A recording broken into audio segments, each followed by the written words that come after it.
Welcome to my YouTube channel. Hello dosto, আজি মই কথা পাতিম এনে এখন দেশৰ বিষয়ে যিটো দেশখনৰ মাটিকালি 3,66,000 বৰ্গ কিলোমিটাৰ আৰু এই দেশখনত পুৰুষৰ তুলনাত মহিলাৰ জনসংখ্যা বেছি আৰু এনে এখন দেশতে জুন আৰু জুলাই মাহত অৰ্থাৎ 3 মাহতে একে লেঠাৰিয়ে ৰাতি নহয়। প্ৰিয় দৰ্শকসকল, ইতিমধ্যে আপোনালোকে গমেই পাইছে যে মই আইচলেণ্ডৰ বিষয়ে কথা কৈ আছোঁ। প্ৰিয় দৰ্শকসকল, ভিডিঅ'টো আৰম্ভ কৰাৰ আগতে মোৰ এটা সৰু ৰিকুৱেষ্ট, আপুনি যদি মোৰ এই চেনেলটো ছাবস্ক্ৰাইব কৰা নাই তেন্তে অনুগ্ৰহ কৰি ছাবস্ক্ৰাইব কৰিব আৰু বেল আইকনটো বজাই দিব।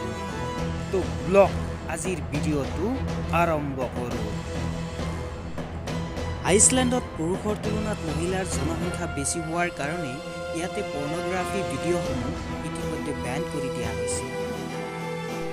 আপুনি হয়তো ভাবিব পাৰে যে আইচলেণ্ডৰ জাতীয় খেল ফুটবল, কিন্তু বাস্তৱত সেয়া নহয়। আপুনি শুনি আচৰিত হ'ব যে জাতীয় খেল হেণ্ডবল, আৰু যেতিয়া হেণ্ডবল খেল আৰম্ভ হয় তেতিয়া আইচলেণ্ডৰ গোটেই ষ্টেডিয়ামটো পৰিপূৰ্ণ হৈ যায় আৰু আপুনি বুজি উঠিব সেইদিনা নেশ্যনেল হলিডে বুলি।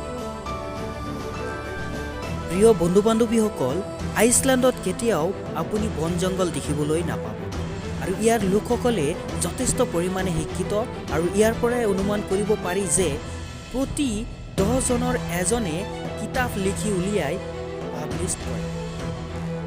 আপুনি হয়তো গমেই পাইছে যে কিতাপ লিখাটো কিমান কষ্ট হয়।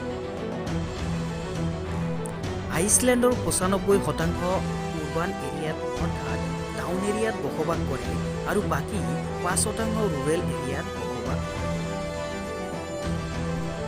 আইচলেণ্ডত 1915 চনৰ পৰা 1989 চনলৈ মদ খোৱাটো বেন কৰি দিছিল। যদিও মদ খোৱাটো বেন কৰি দিছিল, কিন্তু এইসমূহ নিষেধাজ্ঞা আঁতৰাইও দিয়া হৈছিল। এইখন দেশৰ লোকসকলে মদ খোৱাত ইমান এক্সপাৰ্ট যে একেলগে 2 লিটাৰ পৰ্যন্তও মদ খাব পাৰে আৰু এইখন দেশত যথেষ্ট ঠাণ্ডা থকাৰ বাবে ইয়াৰ লোকসকলে প্ৰায় প্ৰত্যেক দিনেই মাংস খাই থাকে। প্ৰিয় দৰ্শকসকল, কামেই ধৰ্ম বুলি ভবা দেশখনেই হৈছে আইচলেণ্ড আৰু ইয়াৰ জনগণে কাৰো লগত বেয়া কথা কোৱা অৰ্থাৎ অপ্ৰয়োজনীয় কথা কোৱাৰ কাৰো সময়ে নাই। আটাইতকৈ গুৰুত্বপূৰ্ণ কথাটো হ'ল ইয়াৰ জনসাধাৰণ যথেষ্ট পৰিমাণে আনন্দ মনত থাকে।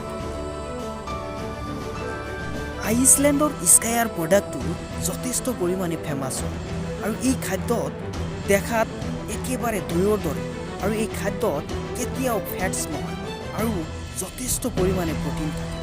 গুৰুত্বপূৰ্ণ আন এটা কথাটো হ'ল বেলেগ দেশত এই খাদ্যটো কেতিয়াও নাপাব।